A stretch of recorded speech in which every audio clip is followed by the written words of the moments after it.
ya kita akan melanjutkan kembali terkait dengan pembahasan kita beberapa waktu yang lalu. Ini terkait dengan masalah rutin dan non-rutin yang nanti kita kaitkan dengan tiga tipe untuk soal yang akan kita pelajari bersama. Kemarin Anda sudah melakukan diskusi dan diskusinya luar biasa ya, banyak sekali ide, banyak sekali tanggapan sehingga saling melengkapi satu dengan yang lain, yaitu terkait dengan masalah produktif, imajinatif, dan juga open-ended.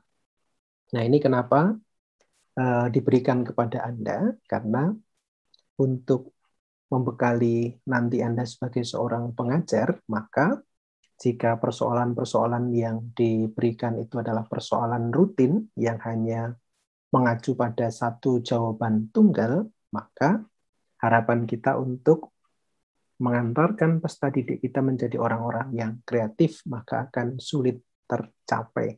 Ya, baik. Kita akan mengulas sebentar terkait dengan apa yang sudah Anda pelajari dan Anda diskusikan ya.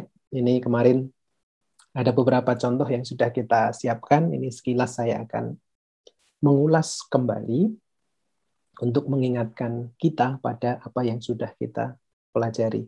Baik, kemarin yang pertama kita akan membedakan bagaimana sebuah pertanyaan atau permasalahan yang produktif dan yang tidak produktif. Ya, jadi kalau yang masalah tidak produktif gitu ya, atau pernyataan tidak produktif, dia akan menanyakan hal-hal yang sifatnya faktual. Apa yang terlihat di sini. Misalkan di sini terkait dengan jeruk begitu ya, yang ditanyakan ya tentang warnanya, ya, tentang bentuknya seperti apa begitu. Sehingga itu ya hanya mengarahkan pada satu fakta yang sudah pasti terlihat. Nah, ini hal-hal yang sifatnya rutin yang kita maksudkan. Sehingga ini hanya belajar fakta, fakta dan fakta. Sehingga kalau kita lihat apa yang disampaikan Einstein kemarin, nah ini bukan bagaimana belajar yang sebenarnya, karena hanya melihat faktanya, tidak mengajarkan bagaimana mengolah pikir mereka. Tapi lain dengan persoalan yang sifatnya produktif. Nah, ini memberikan peluang, ya, memberikan peluang kepada peserta didik untuk mencoba, mengamati, menyelidiki, mengeksplorasi, apakah ini menjadi sesuatu yang benar atau tidak. Kalau benar harus bagaimana? Nah, ini yang akhirnya memberikan kesempatan kepada peserta didik untuk melakukan sesuatu sehingga mereka akan memunculkan ide dan akhirnya disitulah pembiasaan kritis dan kreatif bisa terjadi. Misalkan contohnya ini, apakah jumlah pasti semua jeruk itu sama? Nah, maka perlu dicoba dulu, dilihat, dicek besar gimana, kecil. Dan apakah semakin besar, semakin banyak juga pastinya? Nah, itu perlu juga dicek. Nah, akhirnya ini menarik gitu. Jadi apakah jumlah pasti itu ditentukan besar kecilnya? Nah, sehingga disinilah nanti akan mendorong seseorang atau peserta didik kita untuk melakukan eksplorasi lebih luas terhadap apa yang dia pelajari. Ini menarik sekali. Ya, yang berikutnya, kalau kita kaitkan dengan yang sifatnya imajinatif sama yang faktual atau apa yang terlihat begitu.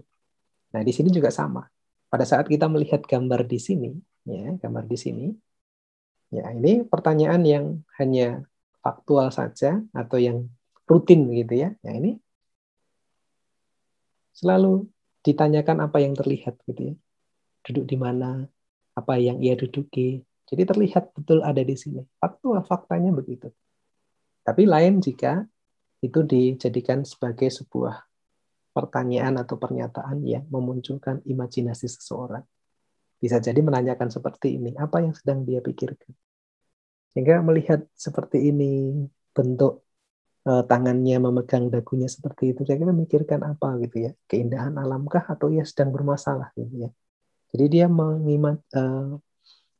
berpikir dan berandai-andai gitu ya, apa yang sedang dia pikirkan, apa yang sedang dia lakukan, apakah dia sedang mengamati sesuatu, ataukah dia sedang mengambil sebuah video atau teks, dia sedang berperan apa, sehingga memunculkan imajinasi yang cukup menarik. Nah, disitulah nanti akan melatih peserta didik untuk menggunakan imajinasi mereka. Ini persis yang disampaikan oleh Einstein kemarin, bahwa imajinasi itu lebih penting dari sekedar pengetahuan, karena mereka akan berpikir lebih luas, tidak hanya fakta, hal-hal yang terlihat oleh mata, mereka akan terbuka wawasannya, akan mencoba menginterpretasikan apa yang mereka lihat itu bukan sekedar apa yang terlihat, tetapi apa yang terjadi nantinya, apa yang sedang dia pikirkan dan nanti akan seperti apa. Jadi dia sudah bisa mengimajinasikan itu menjadi satu hal yang membuat mereka akan lebih terbuka wawasannya. Ya, disitulah nanti kenapa kita diarahkan kepada hal-hal yang sifatnya tadi ada produktif dan imajinatif. Ada satu lagi yang membuka wawasan kita adalah hal-hal yang sifatnya rutin. Kalau dalam matematika itu sering dikatakan sebagai tertutup atau jawaban tunggal, dengan yang sifatnya open-ended atau yang terbuka. Nah, misalkan ini diberikan beberapa bilangan di sini. Nah, di sini yang terlihat mana yang ganjil, mana yang genap. Nah, otomatis mereka akan langsung melihat yang ganjil yang mana, yang genap yang mana. Tetapi lain dengan beberapa pertanyaan di sini. Penjumlahan dua bilangan mana saja yang dapat dibentuk? Dua bilangan. Bebas mereka. Mau 2 ditambah 5, 2 ditambah 8, 2 tambah 3, 5 tambah 3, 5 tambah 8, 8 tambah 5. Akan banyak kemungkinan. Ya. Kemudian bilangan dua angka mana saja yang bisa dibentuk? Banyak, bisa 53, 58, 85, 83, 23, 28, 25. Sehingga ini akan membuka seseorang untuk memiliki namanya flexibility. Ya, fluensinya juga. Ya, fluensi menghasilkan banyak jawaban. Flexibility itu kategorinya banyak. Tidak hanya ganjil dengan ganjil, bisa jadi ganjil dengan genap atau genap dengan ganjil. Inilah yang membuka wawasan seseorang, membuka diri seseorang untuk bisa berpikir lebih jauh dari apa yang hanya sekedar terlihat. Disinilah yang disebut sebagai belajar matematika. Bagaimana memberi pengalaman untuk mengolah pikir mereka, tidak hanya sesuatu yang hanya terlihat atau faktual saja, atau fakta-fakta saja, tetapi bagaimana membuat mereka mengolah pikir mereka sehingga mereka punya imajinasi yang tinggi, sehingga mereka menjadi orang-orang yang kritis dan nantinya juga menjadi pribadi yang kreatif. Nah, disinilah yang kita harapkan nantinya peserta didik kita. Mereka akan produktif, memiliki imajinasi yang tinggi, dan juga berpikir lebih dari satu yang biasa orang pikirkan. Inilah disebut sebagai kritis dan kreatif. Inilah yang sering kita katakan sebagai hot high order thinking skill. Nah, disitulah fungsi matematika. Nah, ini sebagai contoh misalkan. Kemarin menarik sekali waktu saya lihat diskusi di kelas online begitu ya. Ini tidak apa-apa saya sebutkan beberapa namanya, bukan melihat bagaimana benar salahnya, tetapi kita akan melihat bagaimana kita semua punya pendapat dan berimajinasi terhadap tugas yang diberikan. Nah, ini menarik sekali. Yang pertama di sini. Ya, ini Mas Yohanes mengatakan bahwa apakah jumlah halaman buku tersebut berbeda? Apakah semakin besar buku semakin banyak halamannya? Ya, yang imajinatifnya, apa yang dilakukan burung tersebut? Apa yang sedang dilakukan burung tersebut? Tanggapan teman yang lain seperti apa gitu ya. Kita lihat ini. Ya, yang pertama yang produktif.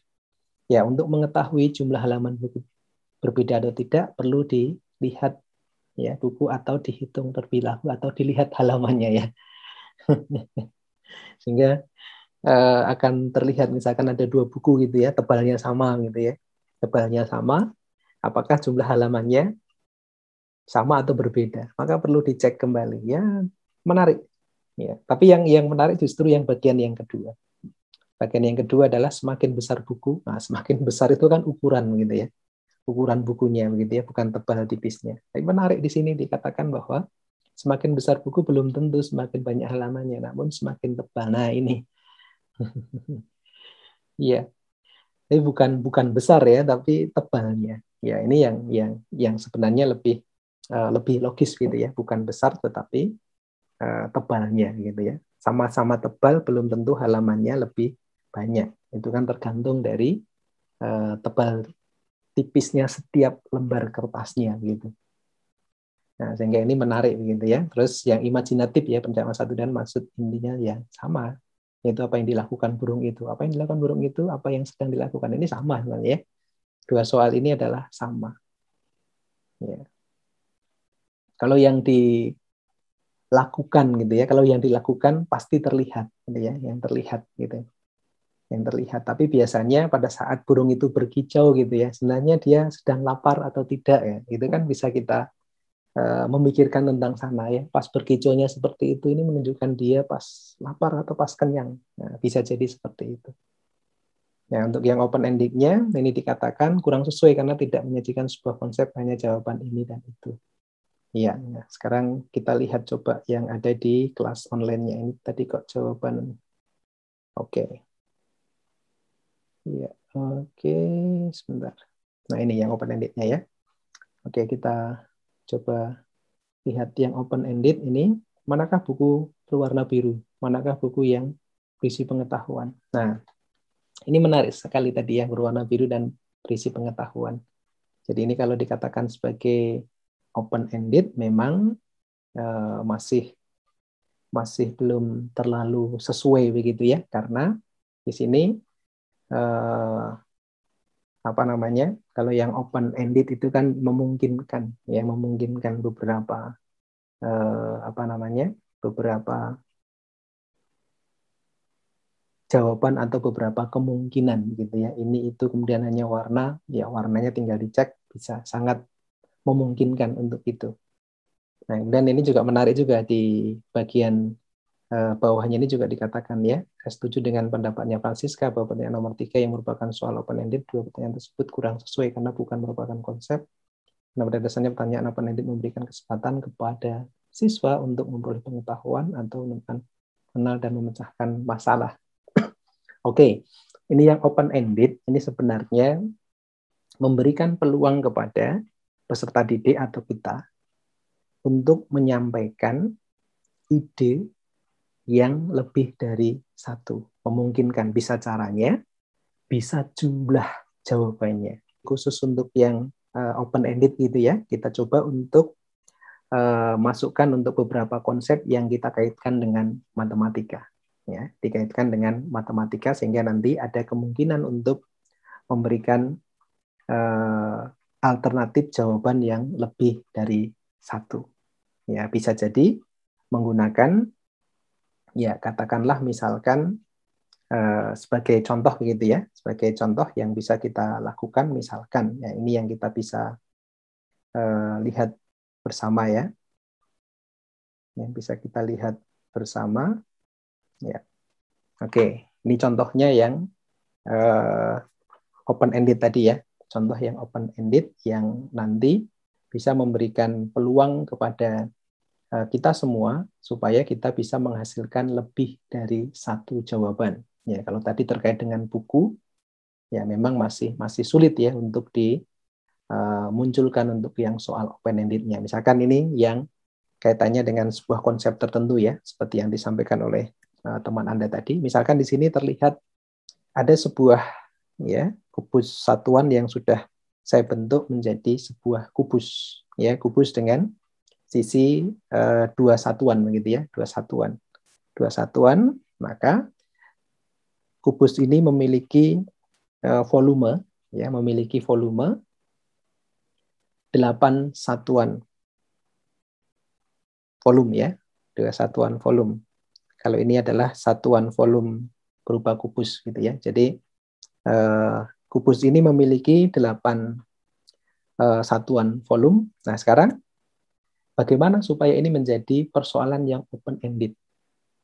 Nah, bagaimana membuat ini supaya menjadi persoalan yang open-ended. Nah, apa yang bisa kita lakukan? Silahkan bentuk ya minimal 3 bangun ruang lain ya yang memiliki volume yang sama dengan kubus ini.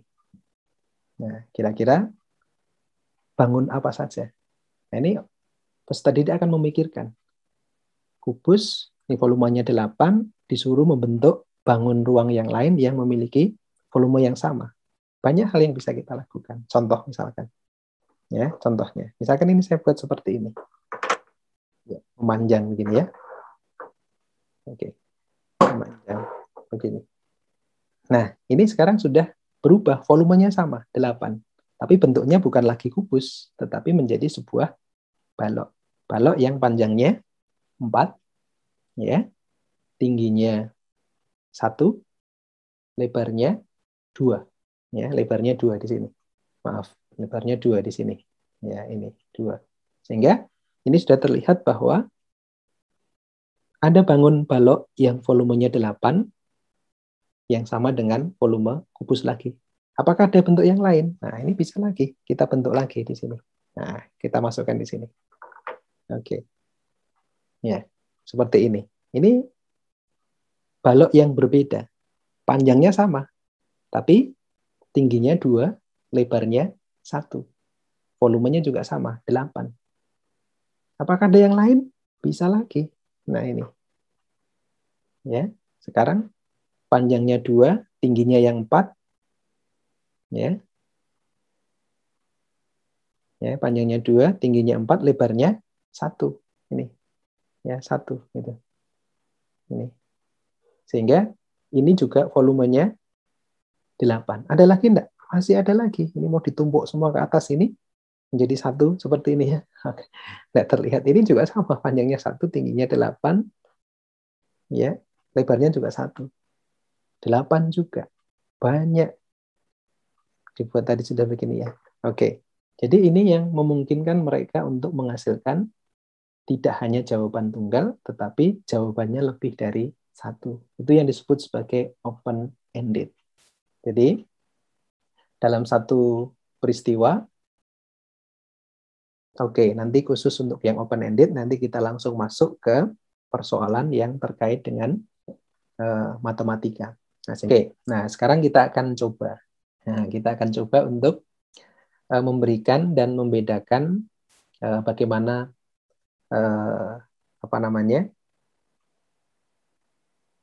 persoalan yang sifatnya produktif dan imajinatif dari gambar ini.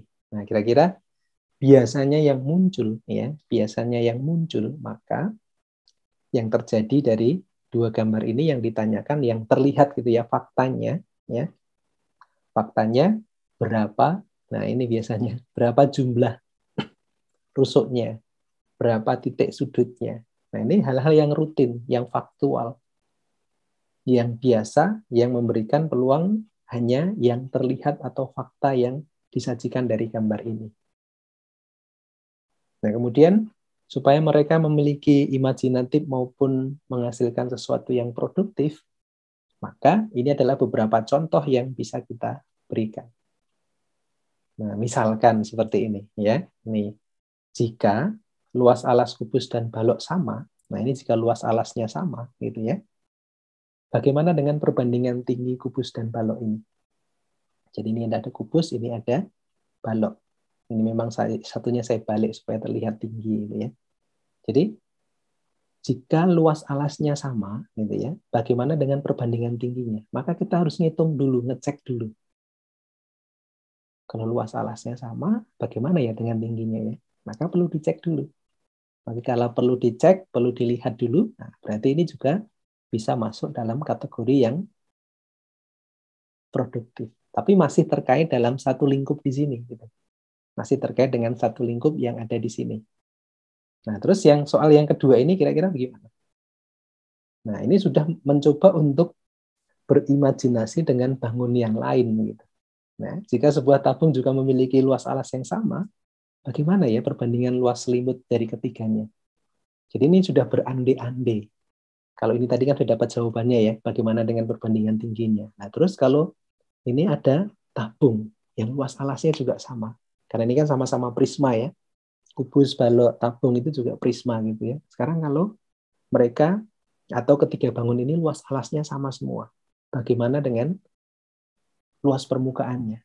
Memang ini perlu pembuktian, tetapi ini sudah keluar dari konteks data yang ada di sini. Sudah dicoba untuk dikaitkan, yang sudah dicoba untuk, nah ini tadi makanya berimajinasi kalau begitu, kalau ada tabung juga yang memiliki luas alas yang sama, bagaimana ya? Nah, sehingga sudah memikirkan komponen lain atau konsep yang lain gitu. Nah, ini nanti bedanya yang produktif dengan yang imajinatif. Kalau yang produktif itu masih terkait dengan apa yang ada di sini, tetapi kalau yang imajinatif itu sudah mulai keluar gitu ya, keluar dari apa yang terlihat dari sini gitu. Ini tadi dihitung betul, ini juga nanti juga akan dihitung, tetapi ini mencoba untuk berpikir karena ini nanti ada sesuatu yang istimewa, nanti bisa dicoba dulu. Ya, ada dicoba dulu, nanti akan terlihat. Nah, sehingga ini yang membedakan pada saat ini sudah dikaitkan dengan di luar apa yang dari gambar ini. Nah, makanya dia masuk ke imajinatif. Oke. Semoga dengan penjelasan ini akan semakin memudahkan kita untuk memahami dua tipe permasalahan yang sifatnya non-rutin, yaitu produktif, imajinatif, dan juga yang open-ended. Ini nanti yang akan lebih banyak kita bahas, sehingga nanti kita bisa memberikan peluang kepada peserta didik untuk memiliki karakter kritis, dan nantinya mereka menjadi pribadi yang kreatif gitu.